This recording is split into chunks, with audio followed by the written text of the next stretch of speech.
Bonjour à tous et bienvenue sur Hyperpass, le podcast qui dévoile les stratégies de croissance des entrepreneurs les plus inspirants de la formation professionnelle. Aujourd'hui, j'ai le plaisir d'être aux côtés de Romain Quéchon, qui est le fondateur de The World of AI et qui est un expert de la prospection automatisée par IA. Salut Romain, comment ça va? Salut Thomas, écoute super bien, et toi? Nickel. Écoute, je t'ai présenté en quelques mots. Si tu es d'accord, est-ce que tu pourrais pour notre audience te présenter un petit peu plus en détail? Ouais, bien sûr. Déjà, Thomas, merci, hein, pour l'invitation, hyper content d'être avec toi sur ce podcast.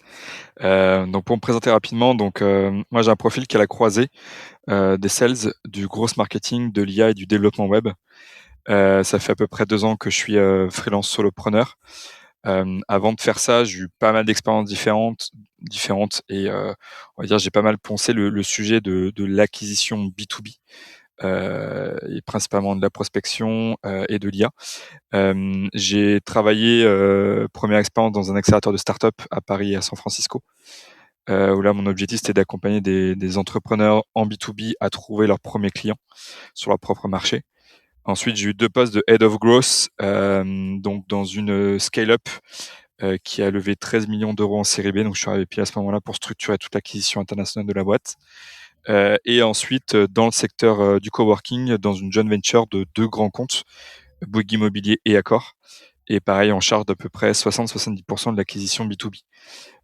Donc on va dire tous les sujets qui touchent à l'acquisition B2B aujourd'hui, c'est quelque chose que j'ai pas mal «poncé» entre guillemets. Et donc voilà, aujourd'hui, donc ça fait 2 ans que je suis, solopreneur, je suis vraiment positionné sur la niche grosse IA et automatisation. Je pense qu'on va en parler, mais effectivement, j'ai travaillé sur 3 aspects, dont une offre en formation. Ok. Ok, très clair. Est-ce que tu peux nous dire un peu plus précisément quelle est la thématique sur laquelle tu formes et tu accompagnes tes clients? C'est quoi la promesse, par exemple, de ton offre? Alors, moi, aujourd'hui, sur l'offre que j'ai développée, donc c'est une offre qui permet à mes clients d'avoir donc des systèmes d'acquisition qui leur sont personnalisés, et tout ça propulsé par IA. On travaille sur, 3 aspects. La prospection B2B sur LinkedIn, la création de contenu sur LinkedIn et ce qu'on appelle également le setting, c'est-à-dire, comment, quand on déclenche une réponse d'un prospect, comment on le convertit en rendez-vous. Donc c'est ce que moi j'ai déploie chez des clients, et en termes de promesses, l'idée c'est de leur permettre de déclencher, entre 5 à 10-15 conversations avec des prospects hyper qualifiés par jour, et en combinant vraiment ces trois blocs de façon, coordonnée et synchronisée. Ok, ok, super. Est-ce que tu peux nous parler un petit peu de la genèse de ce projet? Comment ça a commencé pour toi? Alors, effectivement, comme je disais au tout début, avant de faire ça, quand je me suis lancé, en freelance, slash solopreneur, j'ai démarré par, lancer une formation en ligne, hem, qui donc, était positionnée sur la niche Growth IA Automation. L'objectif, il faut le remettre dans son contexte, c'était donc il y a à peu près 2 ans, ça devait être début 2024, janvier 2024 que j'ai lancé cette formation. L'idée, c'était de pouvoir, proposer à mes clients, donc du contenu en asynchrone, accouplé à une communauté, sur WhatsApp, leur permettant de pouvoir travailler, 5 piliers. Premier pilier, tout ce qui touche aux stratégies d'acquisition en B2B. Donc notamment ce qu'on appelle stratégie all-bound qui vise à travailler en coordination la prospection plus le contenu. Ça, c'est le vrai sujet. Donc là, plutôt des éléments de stratégie sur comment on monte ce type de stratégie en B2B. Deuxième chose, le prompt engineering. Donc globalement, comment est-ce qu'on manipule, les outils d'IA générative pour être capable d'en extraire le plus gros potentiel, les meilleurs résultats. Donc comment on structure des prompts, quel outil utiliser, et cetera, et cetera. Troisième pilier, la prospection, associée à l'IA. Donc comment est-ce qu'on construit ses propres systèmes de prospection, donc en étant basé sur du ciblage, du scrapping, de l'enrichissement de données, comment est-ce qu'ensuite on va automatiser la prise de contact et avec quelle stratégie d'approche de contenu. Le quatrième pilier, comment est-ce qu'on crée du contenu sur LinkedIn, avec de l'IA tout en gardant cet aspect humain, naturel et sans avoir des fusées, dans tous les sens, que beaucoup de personnes, je pense, voient sur LinkedIn aujourd'hui quand c'est malheureusement mal fait. Et la 5e partie qui est vraiment cet aspect, création, de workflow d'IA. Donc comment est-ce qu'on crée des process automatisés complets avec de l'intégration d'IA à l'intérieur, voire même sur des logiques d'agentique. OK. OK, super clair. Très clair. Est-ce que tu peux nous parler un petit peu de pourquoi est-ce qu'à l'époque tu avais voulu, lancer un produit de formation et pas autre chose initialement? Peut-être sur le début de ton offre? Alors, effectivement, c'est une très bonne question. En fait, avant de faire le choix de me lancer en indépendant, hem, donc à l'époque, donc j'étais, head of growth dans cette société de coworking, et il y a un petit outil, qui est sorti fin 2022 qui s'appelle ChatGPT. Et donc quand j'ai vu, cet outil sortir, je me dis: «OK, derrière il y a Sam Altman qui est donc, le fondateur d'OpenAI qui avant de faire ça avait monté, présidé Y Combinator, l'un des plus gros accélérateurs de start-up au monde, dont par exemple Airbnb en est sorti. Je me suis dit: «Ce gars-là, je pense qu'il va vraiment ouvrir le marché de l'IA générative, au niveau mondial». Donc ce que j'ai fait en fait, c'est que j'ai commencé à faire des expérimentations d'utilisation de ChatGPT, mais également d'OpenAI en API, pour en fait intégrer l'IA générative dans mes systèmes d'acquisition que j'avais montés à l'époque. Donc quand j'ai commencé à faire ces expérimentations, j'en ai parlé à quelques connaissances des potes et qui m'ont dit: «Mais ce que tu es en train de faire, ça a énormément de valeur. Mmh. Ça, il faut absolument que tu le partages parce que ça va intéresser beaucoup de monde». Donc effectivement, bah, je me dis: «Bah tiens, vas-y, je vais monter un blog», que j'ai appelé, The World of AI, et dans lequel j'ai commencé à partager tous ces tutoriels d'expérimentation, d'intégration de l'IA générative au service de la génération de leads en B2B. Et en fait, de fil en aiguille, finalement, ces tutos étaient un peu, finalement des contenus de niveau 1 pour permettre en fait d'acculturer, beaucoup de gens sur ces sujets-là. Mais voilà, plusieurs d'entre eux me disaient: «Ben moi, j'aimerais bien aller plus loin, j'aimerais vraiment connaître un peu ta secret sauce, Romain. Comment est-ce que comment est-ce que tu arrives à générer, autant de leads, au quotidien? Voilà, j'aimerais bien en savoir plus». Et donc là, j'ai monté finalement cette formation en ligne qui finalement était un peu le niveau 2. Et donc pour donner quelques chiffres, j'ai eu plus de 300, je crois de mémoire, c'est 320 clients sur cette formation-là, qui vraiment m'a permis en fait de démarrer, dans le monde du freelancing, grâce à ça, quoi. OK. OK, super. 1re question, comment est-ce que tu t'y es pris, sur le prix de ce parcours de formation? Parce qu'on avait discuté, tu m'as dit qu'il avait évolué. Tu peux nous parler un petit peu de cette notion? Ouais, bien sûr. Alors, en fait, comment je l'ai fait, c'est que moi, mon obsession, c'était d'aller le plus rapidement possible sur le marché. Je voulais éviter d'être dans une situation où on rentre en mode, tunnel, on produit le contenu pendant 3-6 mois, et puis, finalement, on le sort et puis on va voir ce que ça donne. Surtout dans le monde de l'IA où ça va, je pense qu'on le voit tous, extrêmement vite. Il fallait pouvoir, dégainer des contenus le plus rapidement possible. Donc ouais, ce que j'ai fait, c'est que, bah, j'ai démarré, en concevant en fait le 1er, on va dire le premier grand module sur l'IA générative qui a été le premier que j'ai sorti. Mmh mh. Donc celui-ci globalement, je crois que de mémoire, j'ai dû le sortir à peu près en une semaine.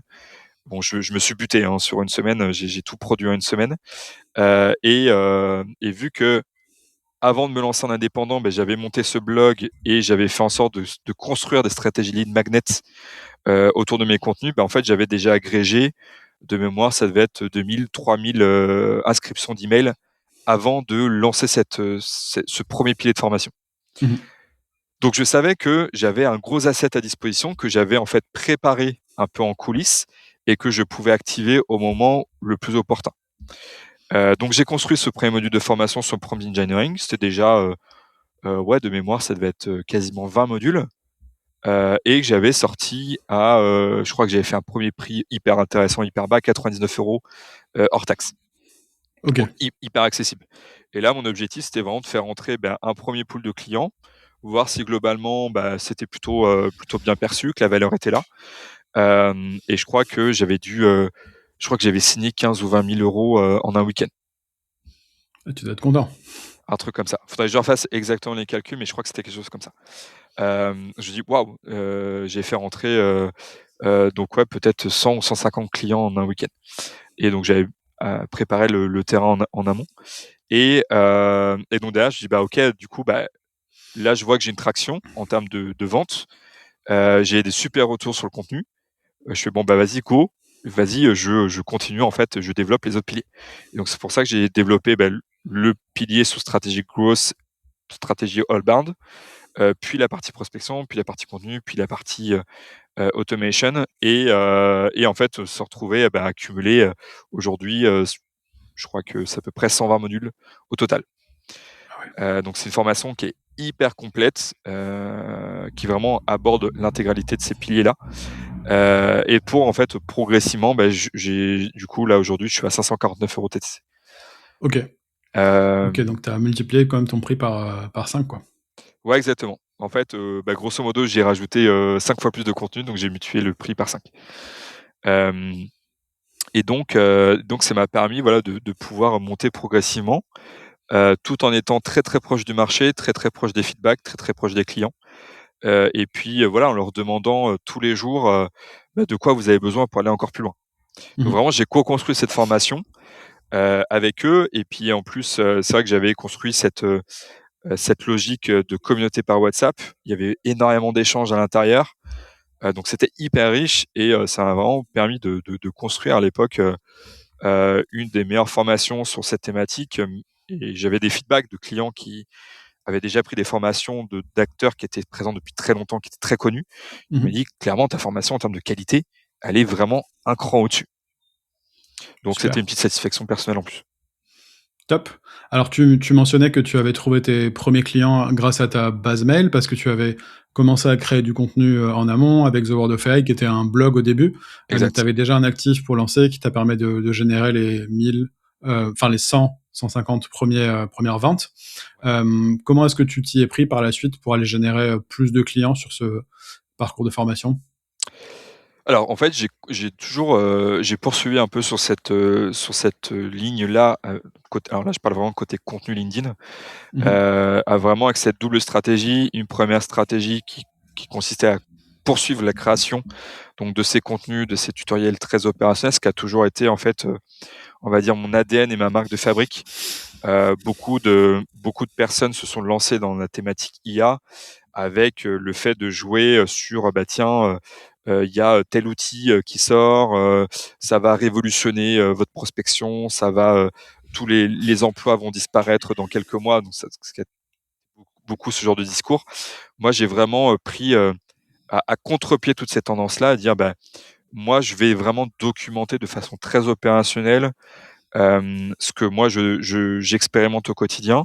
Je vais vous donner mon analyse en sortant de cet effet FOMO, mon analyse réelle, honnête de chacun de ces outils-là. Est-ce que oui ou non ça vaut le coup d'aller regarder ces outils-là ou pas? Mhm. Et je pense que c'est ce que les gens qui me suivent aiment beaucoup, c'est cet aspect très pragmatique et très très honnête des choses. Parce que non, l'IA n'est pas magique. Comme je dis, si tu as une stratégie pourrie, si tu mets l'IA, elle sera 10 fois plus pourrie. Et ça, c'est vraiment c'est un point, c'est aussi un point hyper important. Et donc voilà, j'ai continué dans cette stratégie de création de contenu très opérationnelle, avec des contenus distribués par LinkedIn, et avec toujours cette logique de bah, si tu veux accéder au contenu, je te demande juste tes coordonnées email. Donc ça m'a permis de faire grossir quotidiennement donc ma base mail, plus avec de la prospection en parallèle. Donc en fait, grosso modo, tout ce que j'enseigne moi-même dans cette formation, en fait, je me l'auto-applique. Mhm. Hem Et donc effectivement, avec de la prospection, basée sur les signaux d'engagement qui me permettaient, en fait, d'aller chercher au quotidien des gens qui, interagissaient avec, des concurrents directs ou avec, d'autres experts de ma niche, pour être capable, d'aller, voilà, les faire rentrer dans mon écosystème de contenu et les convertir dans cette fameuse formation en ligne. Et donc, voilà, c'est ça qui m'a permis, progressivement de passer à ces 300-320 clients. Et donc, voilà, c'était principalement ça. Mais c'est vrai que à titre d'exemple, moi, j'ai eu plusieurs contenus sur LinkedIn où j'ai dépassé les 2 millions de vues, avec un seul post LinkedIn, avec plus de 6 500 commentaires de gens qui étaient intéressés par les ressources que je partageais, quoi. Ok. Donc effectivement, quand on maîtrise bien ces leviers-là, bah, c'est ultra puissant. Et je tiens à préciser aussi, c'est que j'ai mis 0 € de budget publicitaire, full organique. Ça, c'est ultra intéressant, ouais. Donc vraiment, je me suis, alors pourquoi? Parce que déjà, c'est que, je n'ai aujourd'hui j'ai très peu d'expertise en publicité. Puis c'est un domaine, en fait, qui m'intéresse assez peu. Personnellement, en tout cas, je parle, même si c'est un levier très puissant. Et donc en fait, je me dis: «Bah, je vais me donner, mettre le défi, d'aller chercher, cette acquisition en 100 organique et par la prospection». Ok. Défi réussi. Et plutôt réussi, ouais. Ok, ok, très clair. Alors, il me semble que tu as fait évoluer ton modèle. Donc, initialement, tu étais sur de la formation. Tu as choisi de le faire plutôt évoluer vers un autre type de modèle dont tu vas nous parler. Déjà, est-ce que tu peux nous parler des raisons pour lesquelles tu as choisi de faire évoluer ce modèle qui était initialement j'ai un média, je construis une audience et je monétise cette audience grâce à un parcours de formation en ligne qui est du coup asynchrone, donc 100% en ligne, tu n'as pas à animer les formations en direct, euh, et qui aujourd'hui est plutôt accompagnement, exécution, dont tu vas nous parler peut-être plus en détail. Ouais. Ouais, complètement. En fait, ça devait être, courant 2025. Ça devait être peut-être 1er semestre 2025. Je me suis un peu questionné là-dessus, en disant: «OK, là, j'ai un programme en ligne, ça rend plutôt bien, voire même très bien. Mais si, j'essaie de réfléchir un peu plus que le court terme, comment peut évoluer ce marché-là?» Et en fait, je suis arrivé à 2 conclusions. La première, c'est que j'avais un petit côté de frustration personnelle qui était que, OK, c'est cool de faire la formation en ligne et du contenu asynchrone, de dire à mes clients quoi faire parce que ça fonctionne, mais du coup, quoi faire? La problématique, c'est que, bah, derrière, je n'ai aucun impact sur l'exécution. Donc un peu cette frustration de dire: «Bah, je peux pas accompagner mes clients sur la, vraiment à déclencher du résultat chez eux». Ça, c'est le 1er point.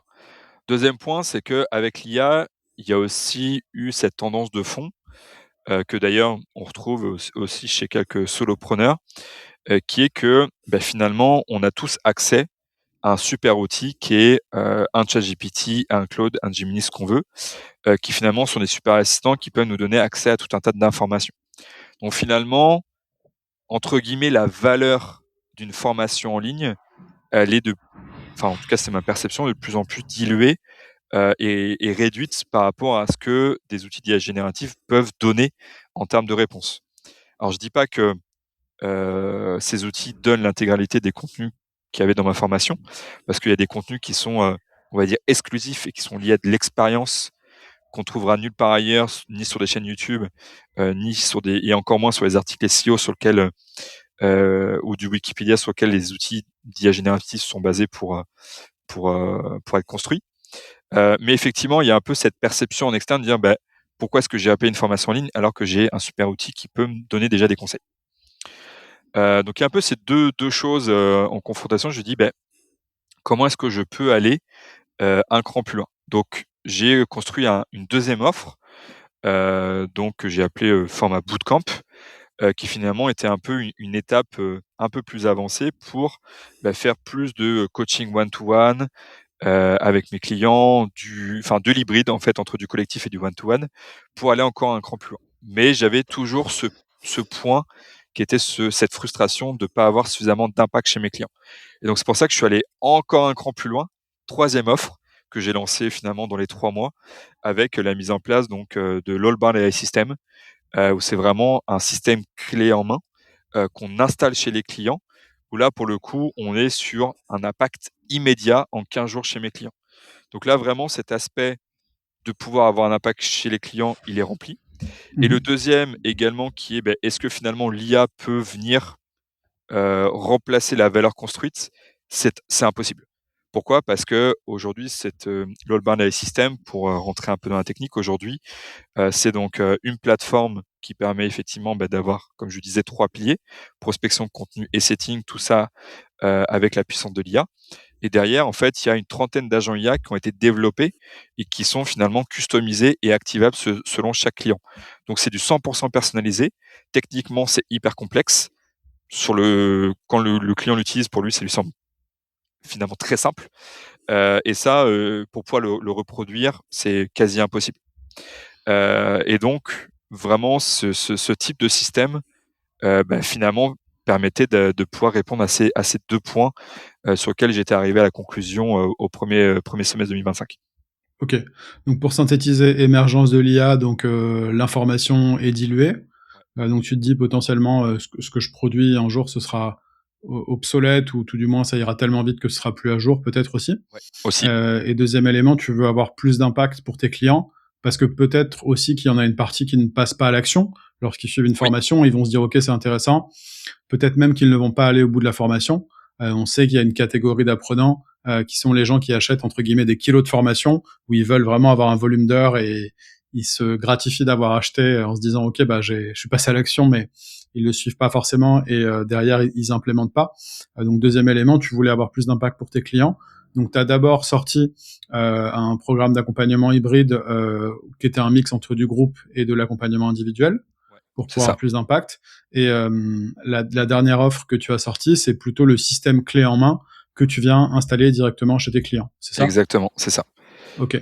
Et je rebondis sur un point que tu citais, que tu disais à l'instant. Effectivement, moi, je me suis rendu compte, si j'analyse un peu, le comportement des différents clients que j'ai eu sur la première offre en formation en ligne. Ah, effectivement, tu as, ceux qui mettent en exécution de façon, hyper scolaire, enfin, pas scolaire dans le mauvais sens du terme, mais vraiment qui, ont à cœur d'exécuter et de mettre en place tout ça, et qui ont produit des super résultats. D'ailleurs, enfin, le nombre de témoignages clients, de résultats chiffrés que j'ai pu avoir chez mes clients, c'est super fierté. Mais effectivement, ça restait un certain pourcentage, parmi l'intégralité des clients. D'autres, certains n'ont même jamais démarré la formation, hem, parce que finalement, ils ont acheté à un moment donné et puis ils sont rentrés dans un tunnel pendant 6 mois et puis finalement, ils se sont dit: «Bah, 6 mois après, OK, je vais me remettre le nez dedans» et puis en fait, ils sont pris par le quotidien, ils n'arrivent pas à se mettre dedans. Et pour d'autres, voilà, ils ont commencé et puis finalement, pareil, ils sont passés sur autre chose. Il y a eu un autre outil qui est sorti entre-temps qui fait que voilà, ils ont basculé sur une autre façon de faire. Mhm. Et donc c'est vrai que c'est un peu cette frustration de dire, voilà, c'est au-delà, voilà, de gagner, entre guillemets, de gagner son gain de pain, c'est aussi dans une motivation intrinsèque en tant que dirigeant, c'est de dire on a un impact réel chez ses clients. Je pense que c'est vraiment, c'est la chose qui nous fait aussi je pense se lever le matin, quoi. Bien sûr, bien sûr. Les systèmes que tu as développés, ils ont l'air relativement complexes, parfois techniquement. Est-ce que toi, aujourd'hui, tu es accompagné de profils techniques ou est-ce que le fait que tu aies aussi une casquette technique, puisque je crois que tu avais fait le wagon, c'est ça notamment, Ouais, c'est ça. ça te permet de tout pouvoir faire seul, alors sûrement avec des outils type Copilot ou autre pour coder? Effectivement, donc là jusqu'à à peu près là, j'étais donc sur une phase de MVP, que j'ai, quasi 100 fait tout seul. Donc effectivement, à partir de mes compétences que j'ai, en dev que j'ai développées au wagon, ça m'a permis en fait de co-construire ce MVP, avec, notamment avec Claude. OK. Donc ça fait à peu près un an et demi, donc bien avant la hype de Claude qu'on entend depuis quelques semaines. Ça fait à peu près un an et demi que je travaille sur Claude, et effectivement, c'est avec lui que j'ai pu co-construire, tout cet aspect technique avec lui. J'ai passé des milliers d'heures pour faire tout ça.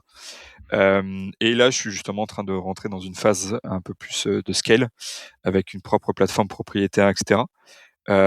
Et après, j'ai aussi un dev, en freelance qui m'a accompagné sur certains aspects un peu plus tech. Mhm. Et puis aussi parce que, je gère, le sales, la relation client, le marketing, à un moment donné, je suis aussi, pour pouvoir me développer, commencer à outsourcer certains aspects. Donc voilà, j'ai fait vraiment, au début avec mes compétences, assisté par l'IA et ensuite, délégation à du dev, pour pouvoir aller, plus loin. OK. Et comment est-ce que tu fais coordonner, exister ces différentes offres, en même temps? Tu as 3 offres du coup aujourd'hui? Ouais, alors la deuxième, je l'ai killée, OK. assez rapidement. La première existe toujours. La troisième, bien sûr, c'est celle sur laquelle je suis, aujourd'hui, pas mal concentré. Moi, je la vois en fait en logique un peu de niveau. C'est-à-dire que des personnes qui démarrent dans le monde de l'IA ou pour pouvoir utiliser l'IA au service de leur acquisition de l'E-B2B, je vais plutôt les orienter vers le niveau 1. En disant déjà démarre par du contenu asynchrone, tu vas capter les stratégies, tu vas pouvoir prototyper des premiers systèmes de ton côté, finalement avec un coût qui va être assez faible. Et derrière, si effectivement tu veux aller un cran plus loin, si tu veux mettre en place des vrais systèmes qui sont hyper optimisés, qui te permettent de scaler ton acquisition. Encore une fois, sur la prospection, le contenu, le setting, globalement, tu passes sur le niveau 2 avec cette logique de système. Donc en fait, c'est du niveau et donc entre guillemets une logique d'upsell. Ok. Et tu avais mentionné aussi que tu avais une personne qui s'occupait de la relation avec les clients, qui faisait un peu la livraison pour toi. Tu peux nous parler un petit peu de comment tu l'as trouvé, de son périmètre? Ouais, exactement. En fait, toujours le même sujet comme pour la partie dev, mais côté relation client. Pareil, pour me permettre de pouvoir structurer, scaler et pouvoir faire entrer plus de clients. Donc jusqu'à à peu près il y a 2 mois, c'est moi qui gérais en fait, l'intégralité. Donc depuis, la partie sales, donc qualification, closing, toute la partie audit, parce qu'en fait une fois qu'on embarque un client, on démarre par une grosse phase d'audit, dans Mmh. lequel, on bombarde le client de questions pour pouvoir comprendre, son positionnement, son produit, service, c'est qui ses concurrents, les experts sur sa niche, les signaux de prospection sur lesquels il veut qu'on travaille. Est-ce qu'on va surveiller des concurrents? Est-ce qu'on va, identifier les nouvelles relations avec le CEO de son plus gros concurrent? Est-ce qu'on doit surveiller les interactions sous ses contenus, et cetera, et cetera. Donc voilà, nous, ça nous permet de comprendre ce que le client souhaite faire et on construit sa stratégie avec lui. Une fois qu'on a fait ça, on déploie tout un système personnalisé. Donc ça mêle en fait, un paramétrage technique et dans lequel on va en fait, configurer toute la stratégie qu'on a définie en amont. Mmh. Donc il a sa propre plateforme qui est 100% personnalisée pour lui, qui sera absolument pas la même qu'un nos clients. Et derrière, on déploie tout le mécanisme, tout le système, donc avec des premiers leads qui vont être identifiés. On peut par exemple avoir des agents qui vont détecter, classifier le persona. Donc, quand on a 4-5 personas différents, le système est capable d'analyser chaque profil et détecter le persona. On va identifier effectivement sous les leads sur les différents signaux minimum en amont. On va avoir aussi un agent qui va être capable de mettre un score de 0 à 100% en Mmh. termes de finesse et de qualité du lead. On peut avoir aussi un agent qui va nous permettre de rédiger nos messages de prospection 100% personnalisés compte tenu du signal par lequel on l'a identifié et compte tenu de toutes les informations qu'on a identifiées en amont. On peut même avoir des agents IA qui vont récupérer en temps réel l'actualité de la boîte, parce que ça va nous permettre, d'alimenter justement notre stratégie d'approche. Et derrière, voilà, le client, en général, le client valide les contenus avant que ça parte, pour toujours avoir un contrôle manuel. Moi, je suis pas du tout fervent du 100% IA, 100% automatisé. Il faut qu'il y ait toujours un contrôle humain à un moment donné pour vérifier la qualité. Et donc derrière, on rentre en logique d'itération avec le client. Et puis après, selon les formats, on peut avoir soit un format, ce que j'appelle done with you, c'est-à-dire là, le client, il est autonome, il est formé, il est autonome pour finalement utiliser la plateforme, la faire évoluer à son gré. Et l'autre format, c'est le done for you, où là, pour le coup, on pilote tout pour le compte du client et il n'a plus qu'à, entre guillemets, s'occuper de traiter les réponses et faire les rendez-vous. Et donc OK. toute cette chaîne-là, c'est moi qui le gérais personnellement. Donc du coup, depuis 2 mois, donc j'ai une personne que j'ai recrutée et qui maintenant s'occupe de cet aspect-là. OK. OK, très clair. Super. Est-ce que tu peux nous parler un petit peu des différents outils que tu utilises, au quotidien dans ton activité? Alors, déjà là, par exemple, sur le système que je déploie chez les clients, moi aujourd'hui, j'utilise principalement 3 outils. Donc à la base, moi quand j'ai fait cette V0 de ce système-là, j'utilisais à peu près entre 8 à 10-12 outils différents, ça sur le marché. Combinés entre, les outils qui vont permettre de scraper de la donnée sur LinkedIn, donc récupère de la donnée sur LinkedIn. Des outils qui vont te permettre de pouvoir automatiser ta prospection, les outils qui vont te permettre de récupérer les adresses mail, les outils qui vont te permettre de vérifier les adresses mail, les outils pour te créer du contenu sur LinkedIn, pour gérer ta messagerie LinkedIn, parce qu'aujourd'hui c'est assez compliqué de gérer sa messagerie LinkedIn. Pour pouvoir connecter tous les outils les uns avec les autres. Donc il faut les outils d'automatisation pour brancher tous les outils dans tous les sens. Bref, assez compliqué. Et donc en fait, moi sur le système que j'ai conçu, maintenant il n'y a que 3 outils. Tu as Airtable, qui sortent un peu d'Excel, j'aime bien dire ça, un Excel sous stéroïdes, qui permet de faire des automatisations, intégrer l'IA à l'intérieur, donc qui sert globalement de base de données principalement, et ce que j'appelle aussi d'orchestrateur, c'est-à-dire qu'en fait il déclenche les agents IA pour exécuter les actions. Ok. Ensuite on va avoir des outils pour pouvoir vraiment automatiser les actions dans LinkedIn. Exemple, l'Emlist ou la grosse machine. Donc ça permet par exemple d'aller visiter le profil automatiquement des prospects. Si on n'est pas en contact, on va envoyer une demande de connexion. Si la personne nous accepte, alors on va pouvoir envoyer un premier message, un deuxième message, un troisième message. Bref, on peut concevoir vraiment les stratégies qu'on veut à l'intérieur. Le combiner à de l'email, le combiner à de l'appel sortant également. Et le troisième outil, c'est Claude, que j'utilise. Donc j'utilise dans le système principalement en API. Donc en fait, c'est, on va dire, la technologie de Claude qui en fait supervise les agents. Donc ça, c'est vraiment les 3 outils qui sont utilisés côté système. Et moi perso à côté, je vais utiliser j'utilise énormément Claude. Donc Claude Normal, Claude Cowork et Claude Code pour l'aspect plutôt tech.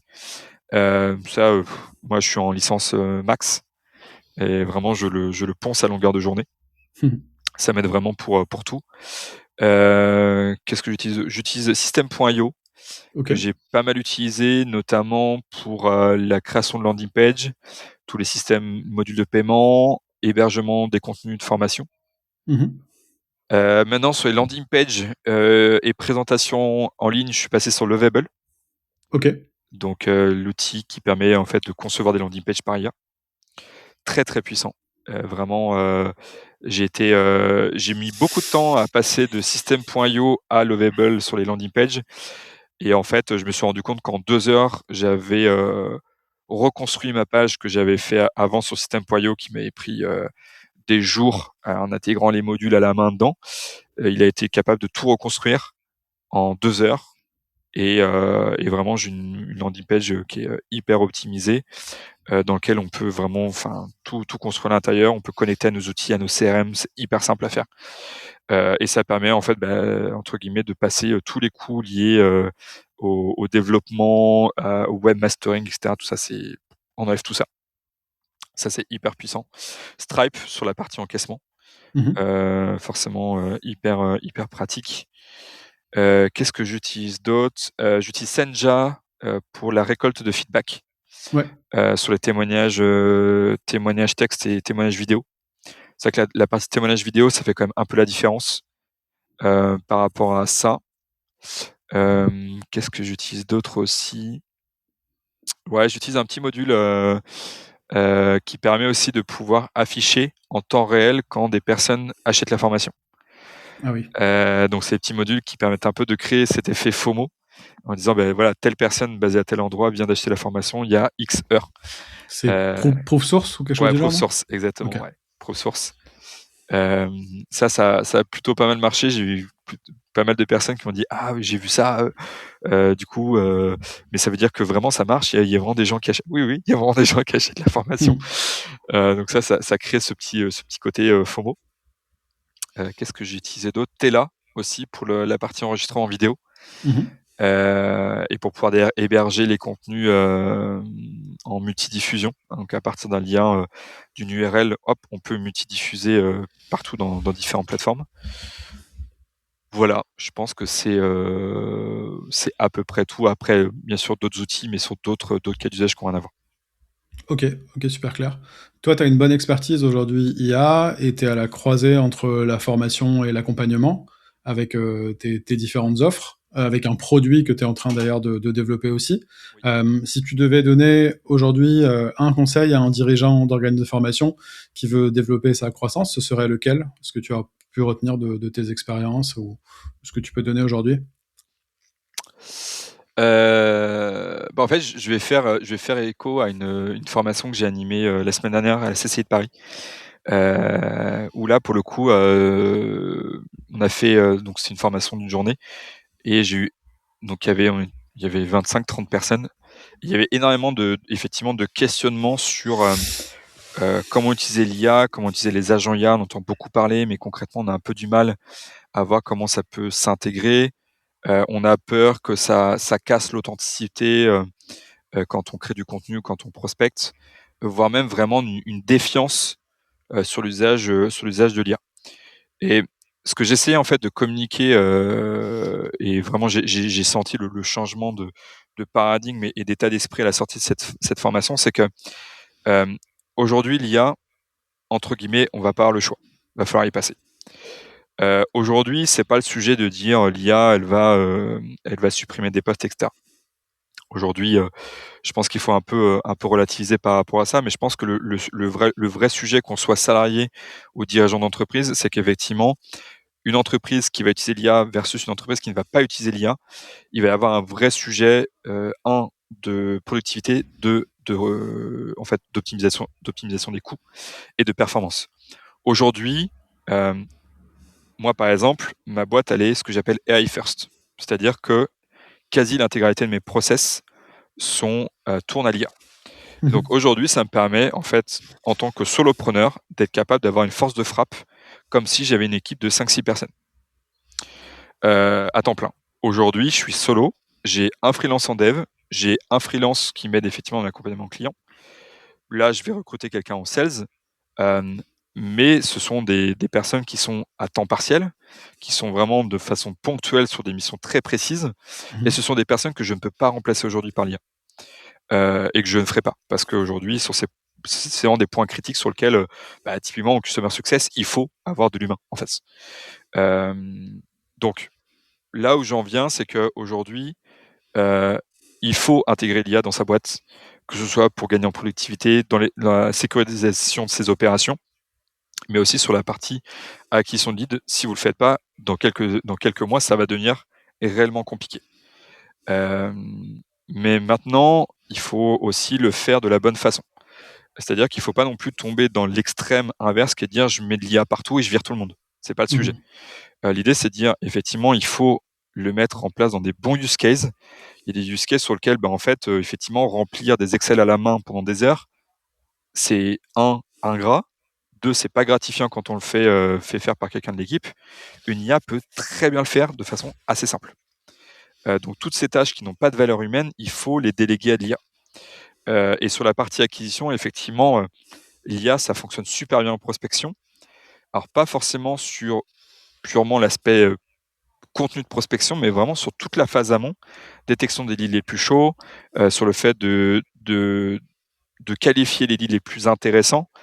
Ça, c'est comme si un commercial devait le faire à la main, ouvrir des profils LinkedIn et les screener. En fait, l'IA, pareil, peut le faire de façon très, très fiable et à très grande échelle, Mhm. et à un coût quasi nul.